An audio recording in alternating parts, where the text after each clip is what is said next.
Saa ya ufunuo.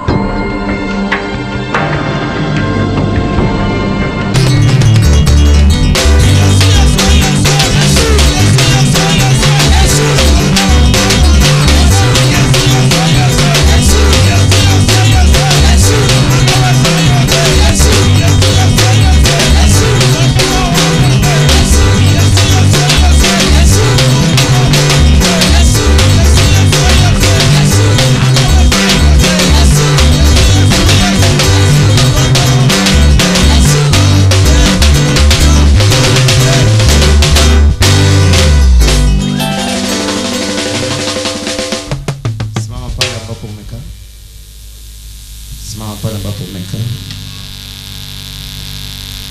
Nyanyua mikono yako juu kabisa. Baba, tunalibariki jina lako kwa ajili ya siku ya leo.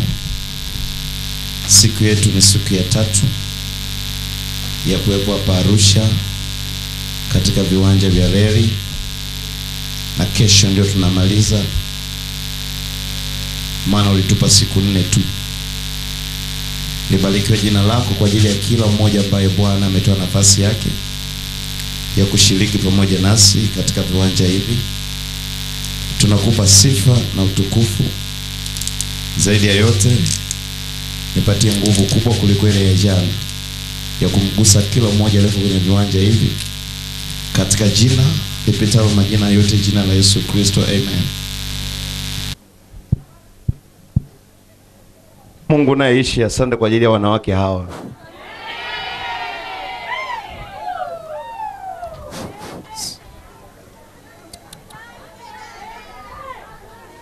ambao wanadaka upako wa biashara siku ya leo.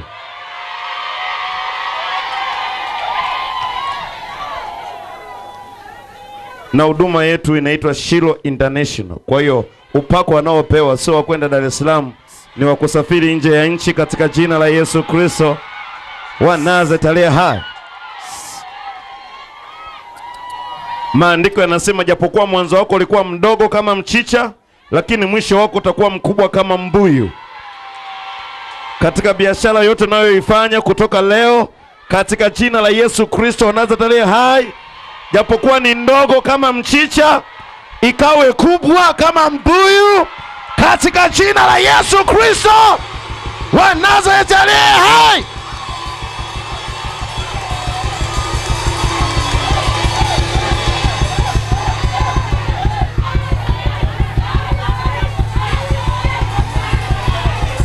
Ukawe wa kwanza kuweka historia kwenye familia ya kwenu. Ukawe wa kwanza kabla ya mwezi wa 6, kabla ya mwezi wa 12, katika jina la Yesu Kristo wa Nazareti aliye hai.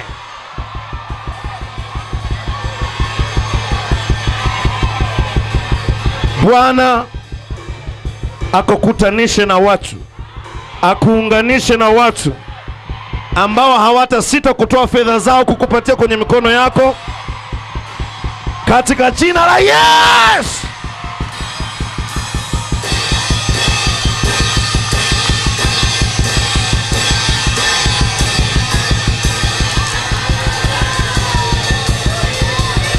Bwana Yesu, upako ulionipatia wa fedha, labda niwaambie kitu kimoja. Watafuta watu ambao nimetoka nao Tanga, watawaambia.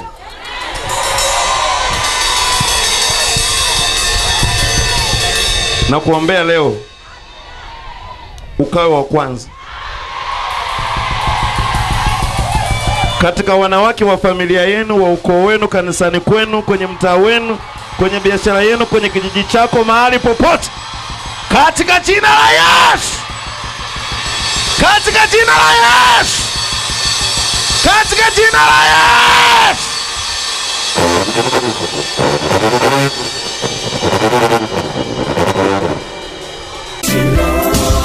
Shilo Power International Ministries Tanzania chini ya mhubiri wa kimataifa Nabii Frank Julius Kilawa inakuletea mkutano mkubwa wa kinabii katika mkoa wa Iringa. Mkutano utafanyika katika viwanja vya Gangilonga kuanzia tarehe 30 mwezi wa 4 mwaka 2016 hadi tarehe 1 mwezi wa 5 mwaka 2016. Walete wagonjwa mbalimbali kama vile ukimwi, HIV. I command you in the name of Jesus. In the name of Jesus. Out. Brother nini? HIV negative. HIV negative. Umepona wewe? Kwa miaka mingapi ulikuwa unaumwa? Miaka mingi. Really? HIV negative. HIV negative. HIV negative. Kisukari, kansa na wengine wengi, Mungu atawaponya. Unaweza kuwasiliana nasi kupitia namba ya simu 0718848419. Usipange kukosa. Kuna majibu. Mama pale. Mama hapo. Yes. Hapo hapo tu. Unaitwa nani? Naam? Wala sikusikii. Naam? Nei. Unaitwa Mary. Unaitwa Cecilia. Unaitwa nani mama? So, Mungu amenipeleka mpaka kwenye chumba chako unachokaa. Then wakati naomba nikaona kwenye ukuta ni kama nge anatoka. Then nikamwambia Mungu kwa nini? Mungu akasema angalia moyo wake. Wakati na kuangalia nimeona moyo unalia usiku na mchana. Usiku na mchana. Usiku na mchana. Then nikaangalia nikaona ili ambalo nataka niliseme lina miaka 4. Ile ambalo nataka niliseme lina miaka 4. Na namwambia Mungu okay, fine. Kwa nini analia? Tena Mungu amenionyesha vitu vitatu ambavyo vinatoka kwenye mikono ya kwako vinaenda kwenye, kama ni kazi, kama ni nurse, mwalimu, nani. Then fedha zikiingia kwenye mikono ya kwako, yani zinaingia saa hizi. Zikifika saa 12, yani ukipokea asubuhi saa 12 jioni, hata kama ni milioni 10, hata kama ni milioni 40, hazivuki siku ya pili. Ni kweli. Ni kweli. Kwa sababu ukishapokea kwenye kichwa chako inakuja mipango ambayo haikuweko. Ni kweli. Haijawahi kutokea. Ni kweli. Then unaenda nayo. Ni kweli. Ikifika mwisho inakauka. Ni kweli kabisa. Unaingia kwenye deni. Kweli. Unaenda kwenye deni, unamaliza, unaanza pengine hiki. Ukikigusa hiki kitu kinatembea kama dakika 2, dakika 4. Kweli baba. Kimekatika. Ni kweli. Then unakaa unajiuliza hiki kitu mimi nimekifanya kitu gani? Kuna mtu alikuja kupatia, ilikuwa ni shilingi 5,000 imechanika. Ilikuwa ni tarehe 20 mwezi wa 5. Alikuja kuomba change kwako na mlikuwa mmekutana mahali. Then ukatoa ukampatia change. Ndani kwenye pochi dogo kulikuwa kuna 2,500. Ulipoenda kuangalia kukuta 2,500 kama kuna 30,000 imetoka. Ni kweli kabisa. Ndio. Ni kweli kabisa. God deep.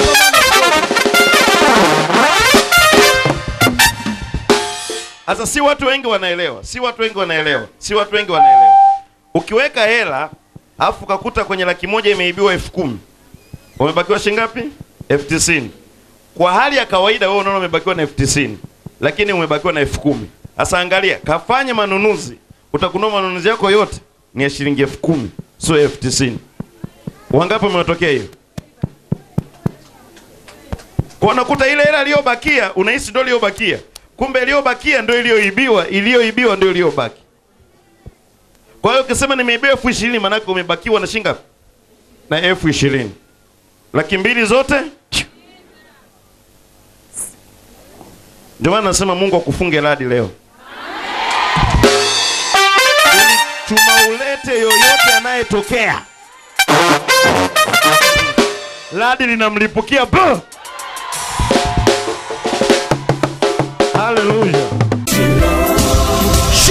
International Ministries Tanzania chini ya mhubiri wa kimataifa Nabii Frank Julius Kilawa inakuletea mkutano mkubwa wa kinabii katika mkoa wa Iringa. Mkutano utafanyika katika viwanja vya Gangilonga kuanzia tarehe 30 mwezi wa 4 mwaka 2016 hadi tarehe 1 mwezi wa 5 mwaka 2016. Walete wagonjwa mbalimbali kama vile ukimwi, HIV. I command you in the name of Jesus. In the name of Jesus. Out. Brother nini? HIV negative. HIV negative. Umepona wewe? Kwa miaka mingapi ulikuwa unaumwa? Miaka mingi. Really HIV negative. Sana glory. HIV negative. HIV negative. Isukari, kansa na wengine wengi Mungu atawaponya. Unaweza kuwasiliana nasi kupitia namba ya simu 0718848419. Usipange kukosa. Kuna majibu. Naomba niongee na huyu wa pembeni yako. Yes. Jina lako nani? Naitwa Levina Jackson. Unaitwa Levina Jackson? Ndio. Kuna roho moja. Ndio. Unakujua Horiri? Horiri. Nimetokea Holili mpakani wa Kenya. Umetokea Horiri mpakani. Professor Power.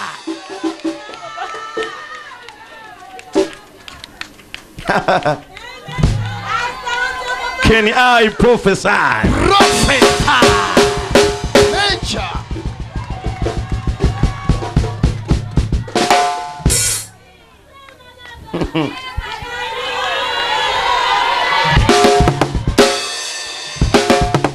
Ninachojua vyovyote itakavyokuwa unaenda kuwa namba 1. Ndio ninachokijua.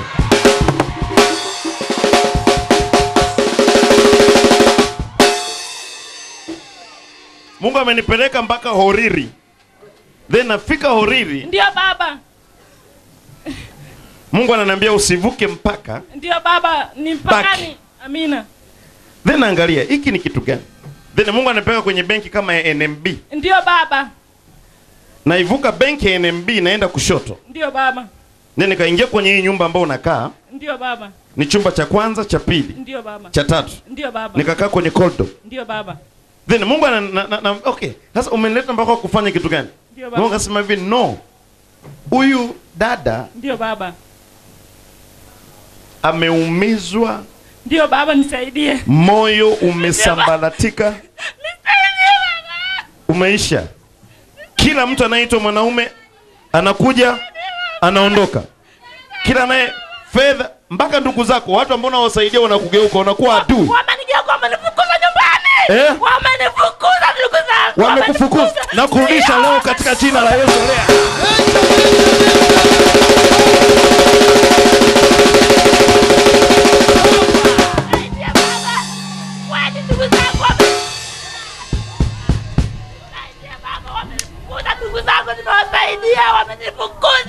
Wamenifukuza ndugu zangu, nimewasaidia kwa maombi, wakanifukuza, wakanitupia vitu nje. Kuna mtu mmoja ni msichana wa kazi. Ndio baba. Ni msichana wa kazi amechonganisha, amesema wewe ni mchawi. Ndio baba, kwa hiyo mtoto mchina ametoka hapa Arusha, amekuja kwetu Holili, amechonganisha mimi na dadangu ni. Amewachonganisha, amesema wewe ni mchawi. Ameniita mchawi na mimi nikamwambia. Oh, Bwana akafanya hilo siku ya leo.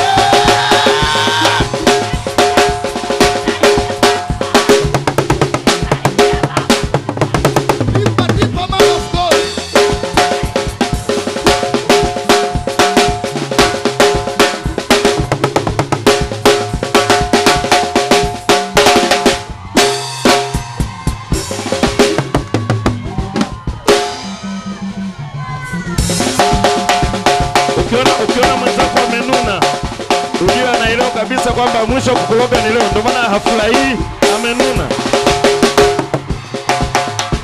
Haleluya!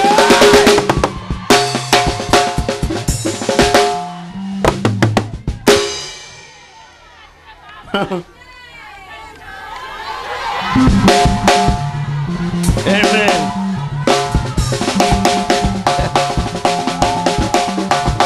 Okay.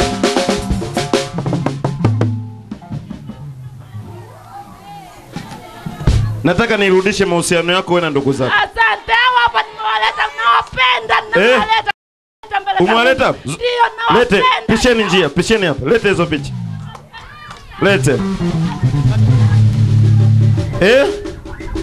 Mimi bado nawapenda. Wamekufukuza? Ndio. Lakini bado nawapenda. Mimi nawapenda hapa. Ni huyu msichana amewachonganisha. Ndio, anaitwa Mchina ametoka Arusha hapa. Ametoka Arusha hapa. Amekuja Olile amevuruga watu. Ameniambia mimi ni mchawi. Wewe sio mchawi na hujawahi kuwa mchawi. Amina baba. Washa simu yako. Washa simu yako. Sasa hivi dada yako atakupigia simu. Sasa hivi dada yako atakupigia simu.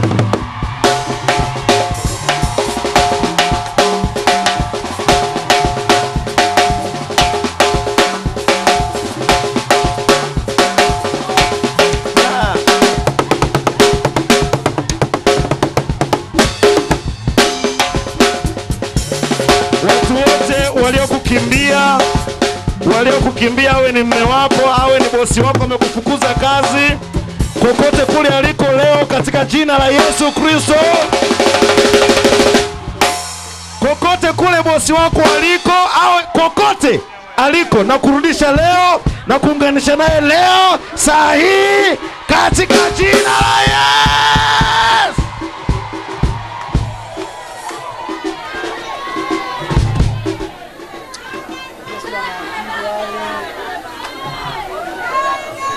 Ni nani atakaye kushinda kuanzia leo? Nani atakaye kushinda kuanzia leo? Kule nyuma nani atakaye kushinda kuanzia leo? Kule juu nani atakaye kushinda kuanzia leo? Kule chini nani atakaye kushinda kuanzia leo? Pale nani atakaye kushinda kuanzia leo? Yaambie matatizo bye bye.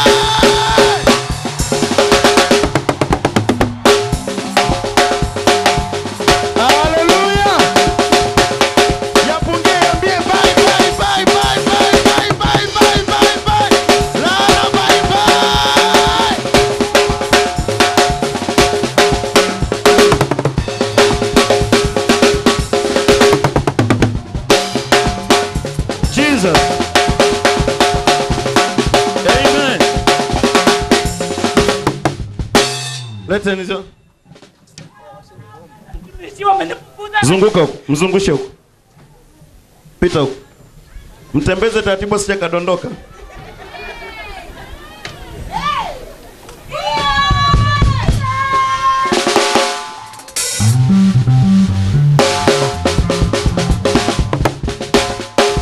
Baba, nyumba yangu bana.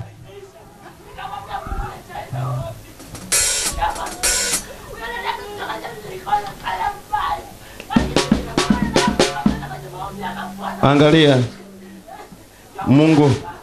Mungu anaenda kumgusa huyu mama. Kwa sababu nipo kwenye chumba. Nipo kwenye chumba ambacho kipo. Ndio baba. Then Mungu anasema niombee tumbo la dadako. Ndio baba kweli. Kwa sababu alijabeba mimba. Ndio baba. Na nataka niombe saa hizi. Amina baba. Na umwasha simu? Nimewasha baba. Mwasha. Ndio baba. Okay, kwa sababu hii ni namba ya Vodacom itakayokupigia. Ndio. Ni namba ya dadako. Amina baba. Sasa hivi nakupigia. Amina baba. Sasa. Amina baba. Na namba ni 06. Ndio baba. Baba. Zoom papa.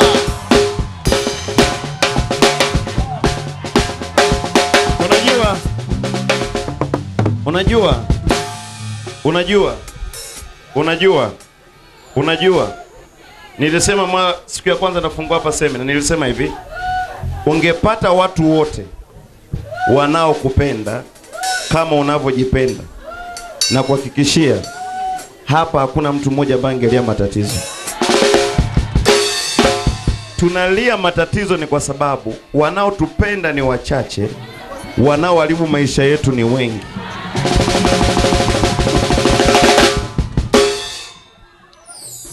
Baba, namuunganisha mama huyu tena na ndugu zake. Na sasa hivi dada yake na ndugu zake wakapiga simu kwake. Na huyu msichana mchonganishi, kabla hata hajaondoka kwao, aseme kwamba alichonganisha. Katika jina la Yesu Kristo, kampe na kibali cha kumalizia nyumba yake aliyoijenga. Imeishia kwenye linta. Katika jina la Yesu Kristo. Amen. You are free. Simama hapo. Simama pale. Chini kabisa. Sasa hivi utapigiwa simu. Kwamba yuko wapi Levina? Jina lako nani wewe? Naitwa Levina baba. Unaitwa Levina? Ndio, naitwa Levina. Mecha. Hey!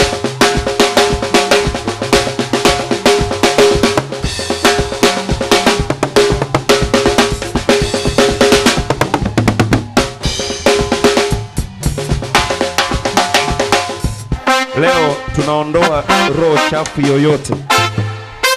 Utaondoka hadi wale watu ambao walijitenga na wewe. Hawasubiri kesho usiku, wale watakutafuta kwenye nyumba ya kwako.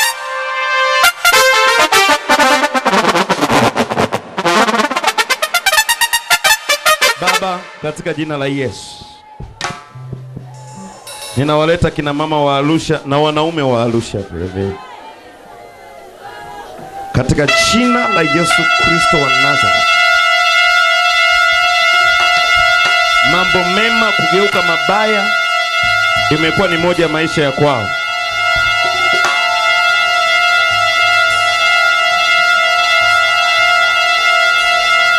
Katika jina la Yesu Kristo wa Nazareth, nageuza sura zao leo zikapate kibali na jina lao likapate kibali, iwe ni ofisini, iwe ni kwa bosi, iwe ni kwenye biashara, iwe ni kwenye nyumba, iwe ni kwenye ndoa, mahali popote pale atakapomwangalia huyu dada, huyu baba, katika jina la Yesu Kristo wa Nazareth aliye hai.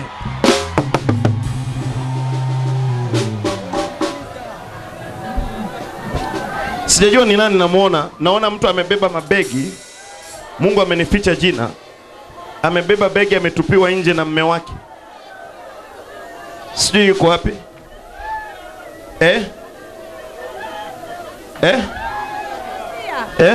Anastasia. Mimi hapa baba. Anastasia. Amekutupia begi nje. Ndio. Anasema nini? Taki, akaniacha, kanifukuza, kanipa ifarubeli kutoka Msoma mpaka Arusha. Amekufukuza amesemaje? Amesema nitaki tena, sasa hivi nikiongea naye kwenye simu ananitukana tu, sina amani naye. Umekuja na nani hapa? Hapa nimekuja na mama yangu na dada yangu, ni miaka 7 sasa, lakini hataki hata kuniona. Na umezaa naye watoto? Nimezaa naye mtoto mmoja tu. Na uliishi naye miaka mingapi? Tuliishi miaka 11. Mama wa huyu yuko wapi? Wewe dadake? Njoo. Unamtaka mume wako? Ndio. Unamtaka mume wako? Ndio. Unataka mahaba yarudi? Ndio. Japo ameona kengine, akiwa ni mke wake wa ndoa, hataki kuniona. Hataki hata kukuona. Niongee na mtoto wangu mpaka nipitie kwa mke wake.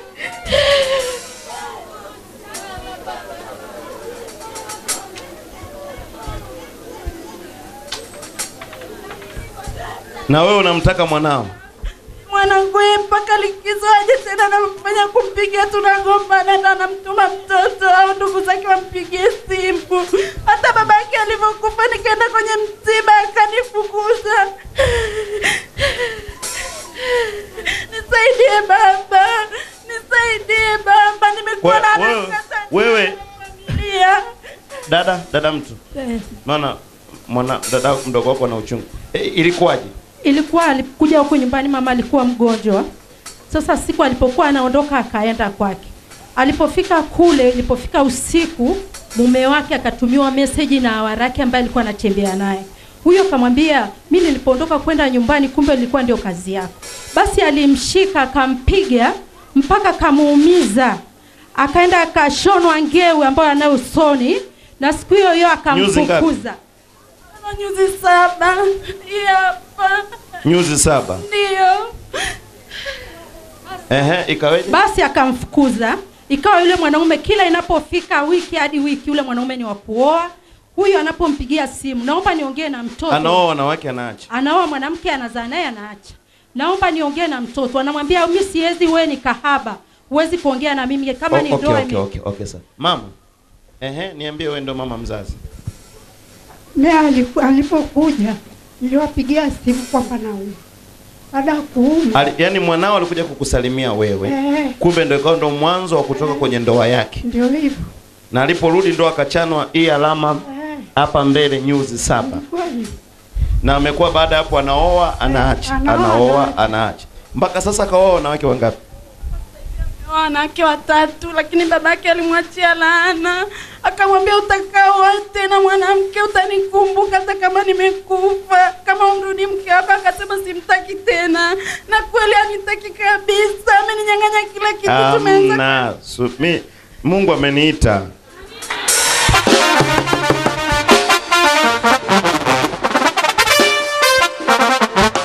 Okay. Fine. Huyu ndo mwanao. Na wanawake wanasema atakaa some huyo mtoto kwa sababu babake anamng'ang'ania. Washa simu yako. Washa simu yako.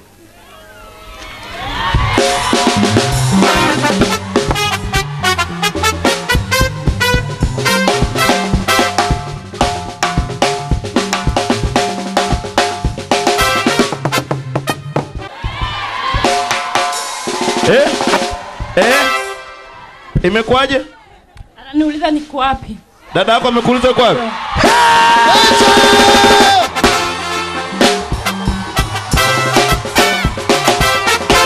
Watu wote waliokukimbia kwa jina la Yesu Kristo, kokote kule uliko, jiweke mkono hivi, jiweke mkono hapa, jiweke mkono hapa, jiweke mkono hapa, jiweke mkono hapa, jiweke mkono hapa. Hakusema Bwana Yesu, watu wote walionikimbia, niliochonganishwa nao, iwe ni fedha, ziwe ni mali, iwe ni nafasi ya kazi, zinirudie sasa kwa jina la Yesu.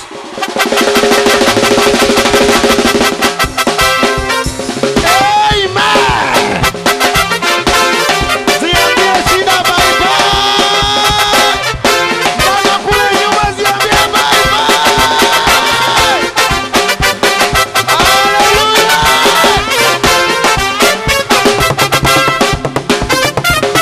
Hallelujah. Amekwambia uko wapi? Ameniuliza niko wapi? Cheese, umemwambiaje? Nimwambia nipo kanisani. Akakata simu. Ndio. Wacha simu. Njoo. Pandisha huku juu. Pandisha. Unataka mume wako afanyeje? Unataka mume wako afanyeje? Nataka mume wangu anirudie. Njoo hapa. Simama hapa. Cheza na limbwata lote, sio limbwata atakaloliombea mimi. Mimi na Roho Mtakatifu likimkamata. Hey!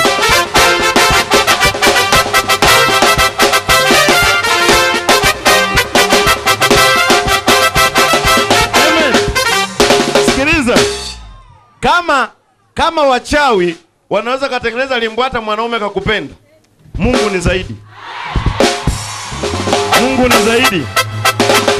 Na mimi natamka leo, kama upo kwenye viwanja hivi, kabla kesho sijaondoka, sijamaliza ibada mahali hapa, kesho asubuhi utakapoamka, kitu cha kwanza ambacho nataka Mungu akuonyeshe na Mungu akupatie, sio tu akuonyeshe, akupatie, ni vitu vyote ambavyo unavitamani kianze kuja kimoja baada ya kingine, kimoja baada ya kingine, kimoja baada ya kingine, kimoja baada ya kingine, kimoja baada ya kingine. Nafahamu inawezekana kuna watumishi wa Mungu hapo hapa, inawezekana kuna watumishi wa Mungu wana huduma zinaanza. Mimi ni mtumishi wa Bwana, sina uchoyo. Natamani Mungu ainyenyue huduma yako iwe kubwa kuliko hata ya kwangu. Upande wa mlala. Haleluya. Fedha iliyokukimbia, watu waliokukimbia, watu wote waliokukimbia kwa sababu yoyote na wakaondoka wamekuachia jeraha, wewe ni kama Yusufu. Wakati watu wamemuuza Yusufu walifikia wanamkomesha, kumbe kuna neema ilikuwa inakuja baadaye. Ninaachilia kibali cha neema juu ya macho yako, juu ya mikono yako, juu ya fahamu zako, katika jina la Yesu.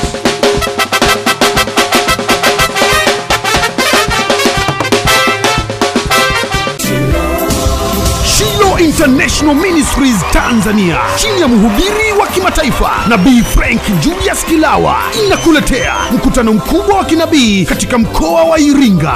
Mkutano utafanyika katika viwanja vya Gangilonga kuanzia tarehe 30 mwezi wa 4 mwaka 2016 hadi tarehe 1 mwezi wa 5 mwaka 2016. Walete wagonjwa mbalimbali kama vile ukimwi, HIV, I command you in the name of Jesus. In the name of Jesus, out! Brother nini? HIV negative. HIV negative. Umepona wewe? Kwa miaka mingapi ulikuwa unaumwa? Miaka mingi. Wawili HIV negative. Sana glory. HIV negative. HIV negative. Kisukari, kansa na wengine wengi, Mungu atawaponya. Unaweza kuwasiliana nasi kupitia namba ya simu 0718848419. Usipange kukosa. Kuna majibu.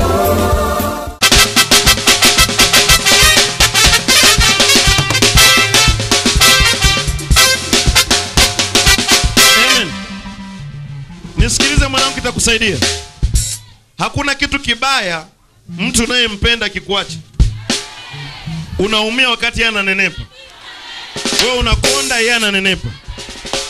Mama, nataka niombe saizi. Ndio baba. Sasa nilipata mchumba mwingine, nimepata roho ya kukataliwa. Umepata leo kukataliwa? Maana nimepata mchumba. Mama, mtu njoo. Mama yuko apulia mzao. Na wewe unayerukwa chumba, unaenda chumba kingine.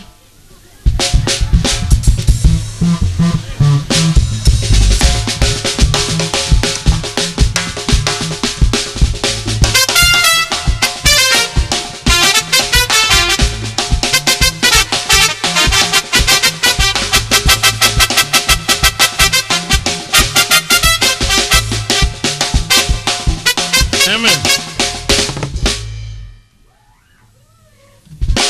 Mama, amua nataka tufanye nini? Uamuzi. Kwa kuwa mtoto wangu anamweka jeraha kila leo. Ajalala? Majeraha. Ana majeraha. Yaani maana ndo umekubadilisha mpaka na sura hivi. Ndio baba, alikuwa naomba niombe mchumba wangu mwingine, huyo simtaki tena, wewe mume wangu.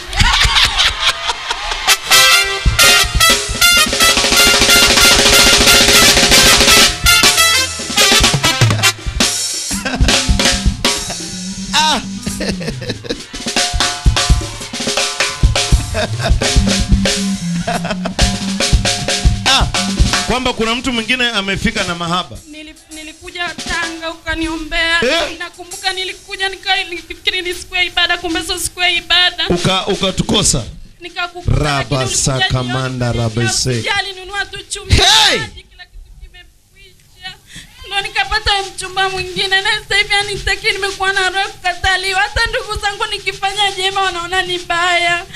Hadi huyu mamako. Mamangu yeye ndo msaada wake. Dada yako. Na wewe dada yake ndo umekuwa hivi.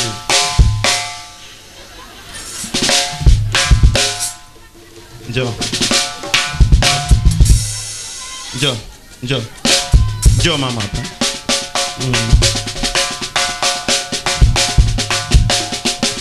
Anairukwa chumba. Mama, unarukwa chumba? Ni kweli nimerukwa chumba baba. Umewekwa chumba kingine na chumba? Ni kweli baba. Unataka nifanye nini? Hapa uniombee huyo mume wangu anijue kuwa mimi ni mke wake. Huyu mwingine kwanza tumfukuze. Kabisa, akaondoke maana amenibia mume wangu.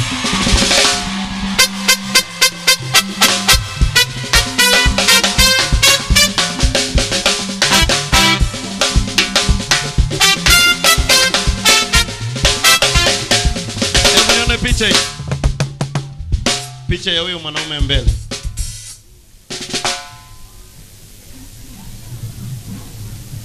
Jesus.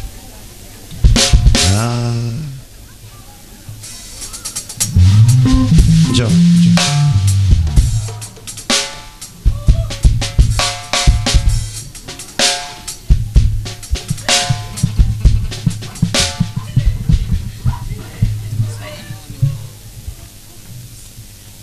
Pole. Pole. Haya, mshike hivi, shika hivi. Shika, njoo. Unajua tatizo ambalo ulikosea ni wewe. Sikiliza. Tatizo ambalo lilitokea, na hii ndo naizungumzia. Ndoa bado changa nyumbani kwako. Kwani ulete watu nyumbani kwako? Wewe hujajua bado mume wako moyo wake unatetemeka au utetemeki. Unaleta mtu nyumbani kwako. Ndo kilichotokea kwa huyu. Ndio mtumishi, nimeleta mpangaji. Mpangaji amekuwa mke wa kwanza na ndoa nyingine. Ndo kilichotokea kwako mama. Tumewahi kukutana mimi na wewe. Mzee wanipanda babangu. Sasa, okay.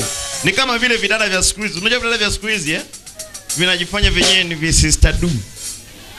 Wala sio vi sister do. Unajua kuna sister do alafu kuna do sister. Kwa hiyo vidada vya siku hizi sio sister do, ni do sister. Sasa wewe unaolewa leo, unamwambia mume wako mimi naomba mfanyakazi wa ndani, unajua mimi sijui busy. Unaubize gani? Unaubize gani? Zaje kujipaka wanja kwenye mdomo. Unaubize gani? Unajua na kazi nyingi, wakati hujachumbiwa upo kwenu. Ulikuwa unafanyaje kazi? Ndicho ambacho kinakugharimu mama. Ndicho kinachokumgharimu huyu mama.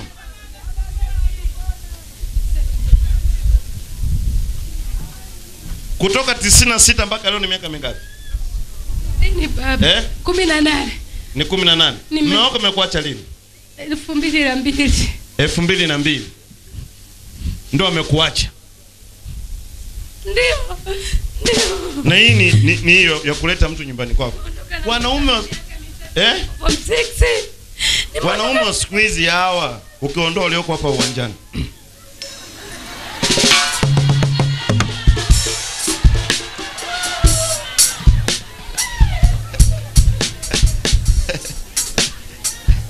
Unawezaje kuamini? Uliwahi kujiuliza hitaji la wasichana wengine kuolewa? Uliwahi kujiuliza? Ukijua tu hitaji la msichana mwingine kuolewa hata na huyo mume wako. Lakini pia ungejua ni watu wangapi wanafanya maombi uachane na mume wako, usingewaleta hata karibu. Sasa huyu mama ndio kilichokugharimu. Na huyu mwanaume akikaa na watu anajisemesha.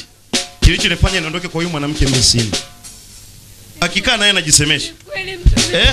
Ni kweli anasema kila siku ameshakuja kuniuliza hata mimi nimeendaje kwa mama akizigua. Nitarudi lini? Amekuja kuuliza hata wewe. Merudi na niuliza. Kwamba mke wangu wa kwanza hivi nimeendaje kwa huyu mwanamke wa amemtuma na kakake marehemu sasa hivi. Kwamba kakake alipoenda kuongea na yule mwanamke kakake akafa, alikuwa daktari Kesensi amekufa. Yaani kaka mtu akafa. Wamekufa wote kwa ajili yangu baba. Yaani wakienda kuongea na huyu mwanamke wanaondoka.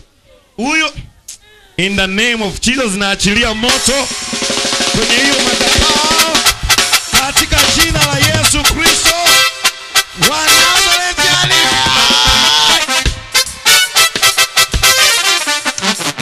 Hebu simameni watu wote, nataka tuombe hapa kwa ajili ya nguvu ya uchawi. Kama hiyo nguvu inafanya kazi kwako, nyanyua mikono yako juu, yote miwili, nyanyua mikono yako juu, yote miwili juu. Nyanyua mikono yako juu, yote miwili. Yote miwili. Yote miwili. Yote miwili. Nataka tufanye maombi hapa. Nataka tufanye maombi hapa. Kama kuna nguvu ya uchawi yoyote, ipo hapa kwako, ipo nyumbani, ipo kwenye bakuli, ipo mahali kokote. Hiyo nguvu ya Mungu inayotoka mahali hapa itaingia. Nyanyua mikono yako juu. Nyanyua mikono yako juu. Nyanyua mikono yako juu. Na hata kama kule kuna wagonjwa, hata kama mmekaa, nyanyua mikono. Raba saka manda raba siki. Koria basaka. Baba, katika jina la Yesu Kristo wa Nazareti aliye hai, nimenyanyua mikono katika kusanyiko hili la hapa Arusha. Katika jina la Yesu Kristo wa Nazareth. Nyanyua mikono yako juu kabisa. Nyanyua mikono yako juu.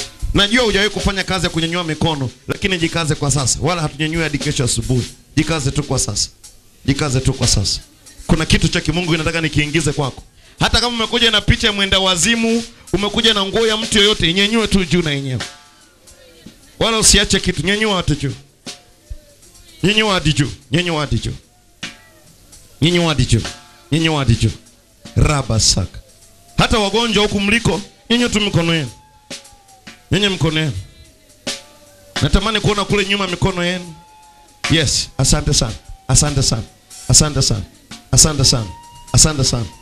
Baba, katika jina la Yesu Kristo, Mungu wa Ibrahimu na Mungu wa Isaka, Mungu ushikaye maagano kuliko miungu mingine yoyote, Mungu ambaye hujawahi kushindwa mahali popote wala hujawahi kuharibiwa mahali popote, nimenyanyua mikono ya watoto wako hawa. Hakuna mtoto mwenye raha hata mmoja. Kila mmoja analia. Wengine wanalia kwenye ndoa, wengine wanalia kwenye fedha, wengine wanalia kwa sababu yoyote ile walionayo. Nami katika jina la Yesu Kristo wa Nazareth aliye hai, ninaona picha hiyo, naona picha ya afande hapo. Naomba hiyo picha hiyo afande. Yes. Mpisheni huyo mama hapo na hiyo picha ya afande. Katika jina la Yesu wa Nazareth aliye hai, hii mikono kutoka leo na vidole vya mikono iliyonyanyuliwa juu siku hii ya leo, mahali kokote itakapokanyaga, kama ni miguu na mahali popote popo mikono hii itagusa, iwe ni kazi yoyote inayofahamika na isiyofahamika, na watakapotoka mahali hapa, watakapokuwa wanaelekea kwa ugonjwa wao majumbani mwao, kazi yao ndogo yoyote ikawe kubwa katika jina la Yesu aliye hai. Adui zao wakaaibike kwa utajiri wa kazi ya mikono inayoenda kutokea kwao katika jina la Yesu Kristo wa Nazareth aliye hai.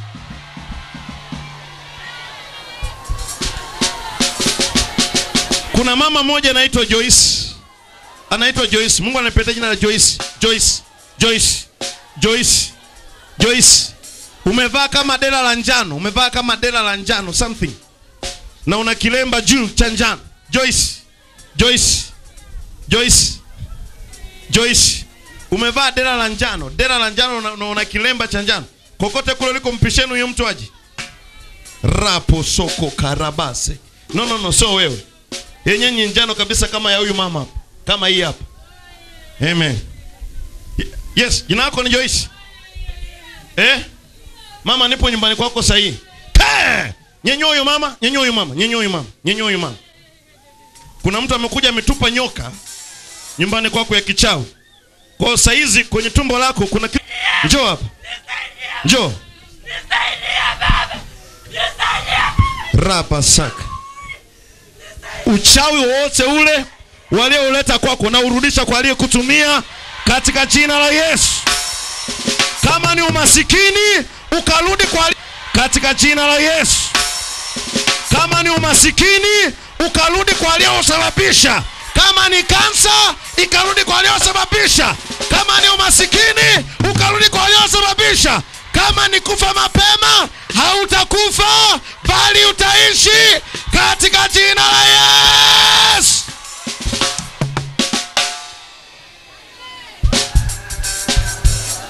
Weka mkono kwenye picha yako ambao umekuja nayo. Mbona moyo wako unalia? Na uchungu sana mimi. Una uchungu wa nini?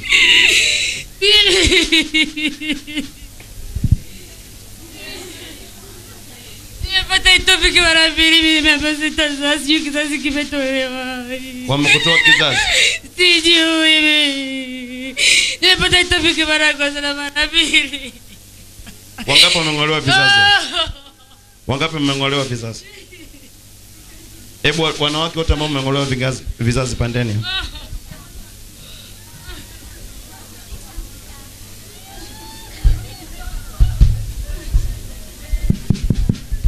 Wanawake mliong'olewa vizazi, yani hamna vizazi tumboni.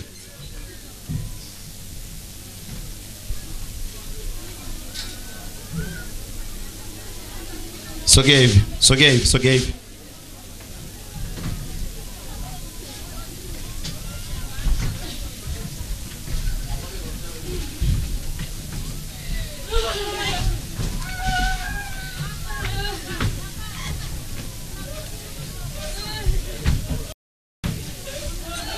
Wote mng'olewe vizazi. Naomba nipate ashazi wa kike hapa.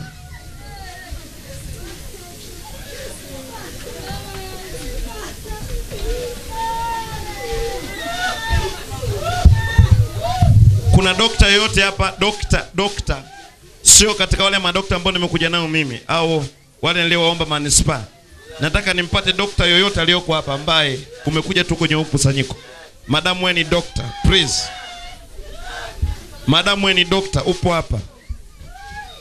Wewe ni dokta, upo hapa. Kama wewe ni dokta upo hapa, nakuomba mara moja.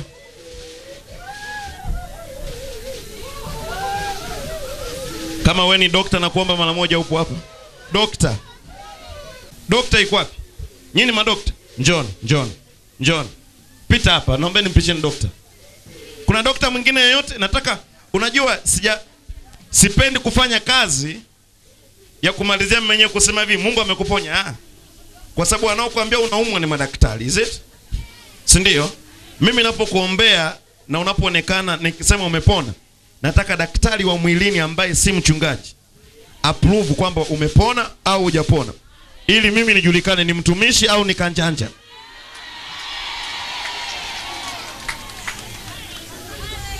Na ndio maana hatuna kazi nyingine ya kuanza kuzungumza sijui nani mbaya, nani sijui ni mdogo. Hatuzungumzi hivyo vitu. Tupo kwa ajili ya kazi. Okay. Iko wapi? Nimeishia wapi? Wewe ndio umeng'oa kizazi. Una watoto? Una miaka mingapi? 38. Simama pale. Naomba watu wote, nyinyi mlioko mbele mtakuwa mashahidi kwa kinachoenda kutokea. Okay. Mama wewe ni mtu mzima. Wamekuwa kizazi? Ndio. Lakini sio wewe unataka kuzaa tena? Hapana. Umri hauruhusu. Okay, basi subiri pale. Wewe ni daktari? Okay, sogeni kwa madaktari. Sogeni, simameni tu. Mama umezaa? Sijafanikiwa hata siku moja. Hujafanikiwa hata siku moja? Nina miaka 17 kwenye na kizazi wameng'oa. Sijui kama kuna. Okay, sima Sina kizazi sijui. Haya, nenda pale. Mliozaa nisubirieni chini. Ambao mjazaa foleni hapa. Na madaktari uzuri wapo hapa. Nawaombea sasa hivi. Ultrasound ni shilingi ngapi? Natofautiana kwa kila hospitali. Kwa kila hospitali? Natofautiana. Okay. Wewe unafanya kazi hospitali gani?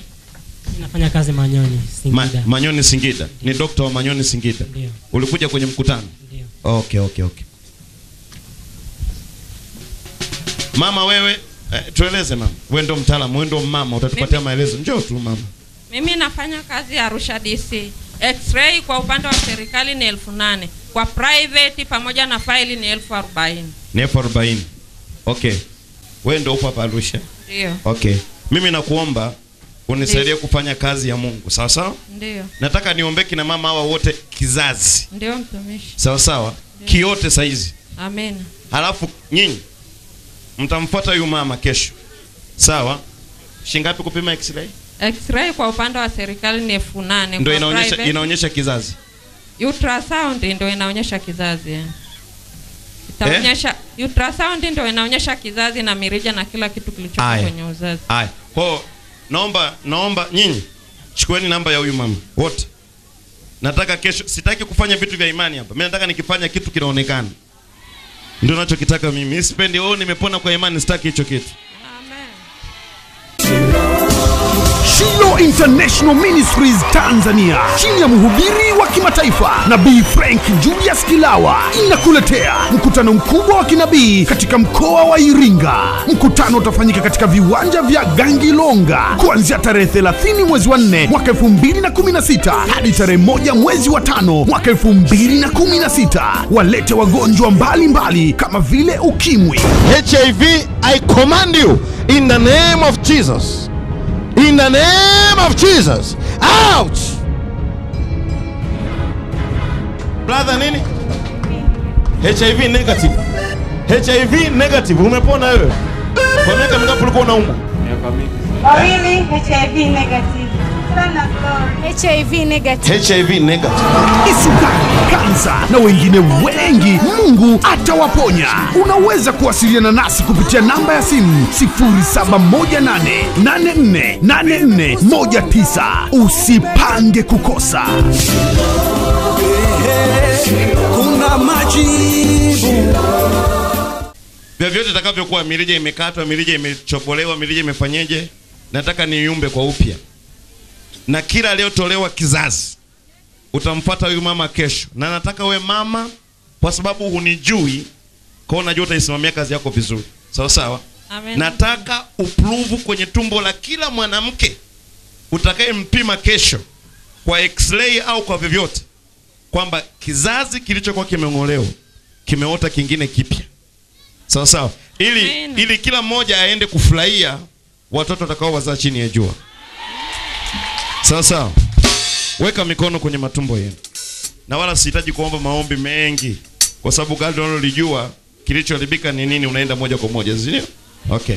Weka mikono kwenye matumbo yenu, niingize kizazi kipya. Mungu nayeishi, na libariki jina lako kwa sababu ya kina mama hao. Hakuna kwako nalo shindikana. Yote yanawezekana. Kizazi na kurudisha.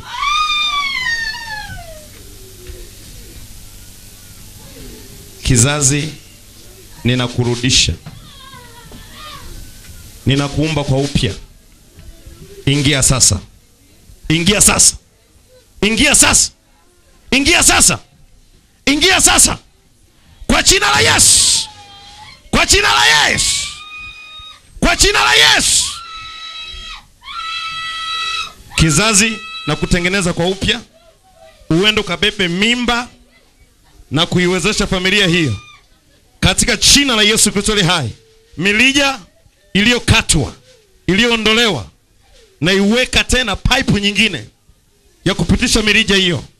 Katika jina la Yesu. Mama, dada. Ulienda kununua nguo ya ndani. Ulienda kununua nguo ya ndani. Ilikuwa ni Ijumaa. Ilikuwa ni siku ya wapendanao. Ulipovaa nguo mpya, ulipoifikisha kwenye kiuno, uliona kama kuna kitu kinazunguka kama vile nyoka. Then ukaona mkono wako wa kushoto kwenye mlija kuna kitu kama kimechoma kama kichomo. Kikachoma kikaenda mpaka upande wa kifua. Nipo kwenye hili duka. Hili duka ni la shetani ambalo linauza nguo za ndani. Hey, in the name of Jesus. Ouch! Ouch! In the name of Jesus.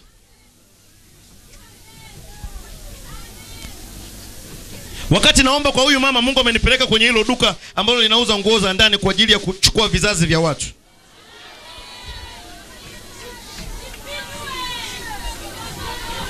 Chochote ambacho unacho ni mali ya shetani na kimekuja kwa ajili ya kukuharibu, kikaharibu aliyekitengeneza katika jina la Yesu.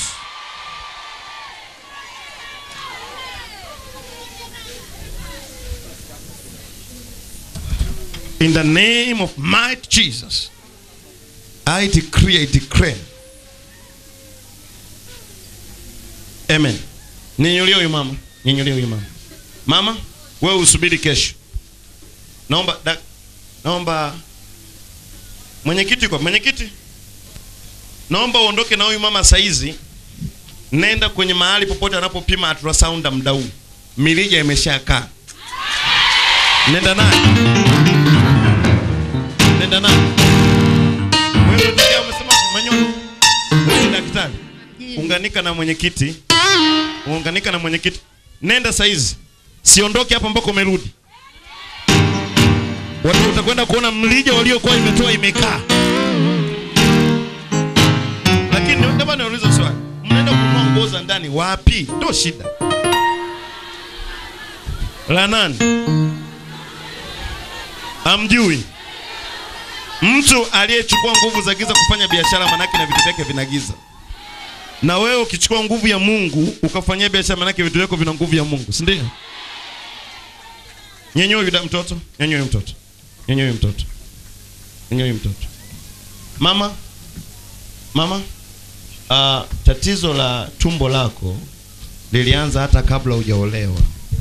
Umenielewa? Ndio. Kuna siku ulikuwa umetoka kanisani. Ndio. Wakati unatembea. Ndio.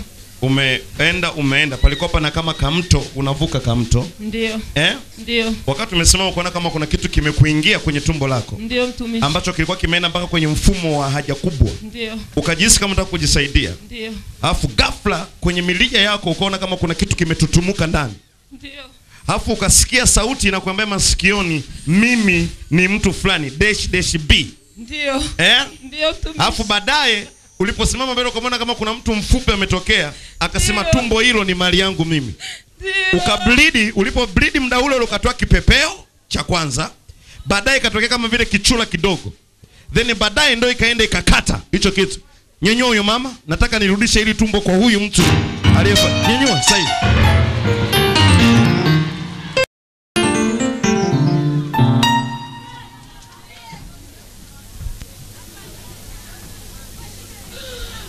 Labda nikwambie kitu kitakusaidia. Kama wachawi wanaweza wakaingiza vitu kwenye matumbo yenu, lakini pia wanaweza wakafanya vitu vingine vya giza. Mimi kila siku najiuliza, Wakristo wanaomwamini Yesu wako wapi? Maana kama mchawi wanaweza kaingia nyumbani kwako akakukaba, kwa nini sisi Wakristo wote tuliopo hapa tukawa akiingia mchawi nyumbani kwetu na sisi tunaingia? Kwa sababu maandiko yanasema Yesu alipofufuka alipita kwenye nini? Kwenye ukuta, si ndio? Bila kupita kwenye nini? Kwenye mlango. Inawezekana kabisa tukafanya hicho, tukawa zaidi ya wao. Na leo, kuanzia leo mwishoni nikimaliza, mchawi yoyote anayekukaba, yani hata kama ataingia kwenye draw ya fedha, aingia kwenye gari, anase humo ndani, wala asitoke katika jina la Yesu. Baba, narudisha tumbo hili tena katika jina la Yesu Kristo wa Nazareth aliye hai. In the name of mighty Jesus. Amen. Shiloh International Ministries ni huduma ya kinabii inayoongozwa na nabii wa kimataifa Frank Julius Kilawa. Huduma hii inapatikana Tanga mjini, mtaa wa Mkwakwani. Inatazamana na shule ya sekondari Old Tanga katika ukumbi wa Majestic Cinema. Kwa mawasiliano zaidi tupigie katika namba zifuatazo: 0756450674 au 0782911515 na 0718848419. Pia unaweza kutupata katika mitandao ya kijamii kupitia akaunti zifuatazo: Facebook Prophet Frank Julius Kilawa au Shiloh International Ministries. Pia unaweza kutupata katika blog ya shilohministry.blogspot.com au unaweza angalia katika YouTube Shiloh International TV, pia Twitter Shiloh TV/in. Ratiba kwa wageni wote wanaotokea ndani na nje ya nchi. Ijumaa ni siku ya uponyaji na miujiza. Walete wagonjwa wote wenye ukimwi. TV. Ndio. Umepona saizi? Ndio baba. Eh? Ndio baba. Hey, na wewe? Mbona baba? Hey, HIV, na wewe ni HIV free. And you? Mbona baba? Nakushukuru baba sana. HIV, na and you? Nakushukuru baba. HIV imekauka. Kansa, kisukari, waliopooza na magonjwa yote yaliyoshindikana, wote wataombewa na kupokea uponyaji wao. Jumamosi ni siku ya maombi ya fedha na uchumi kwa wafanyabiashara walioajiriwa na wenye mpango wa kufanya biashara, na Jumapili ni siku ya mafundisho ya Biblia, neno. Pia Nabii Franki atakutana na wageni wote. Mnakaribishwa.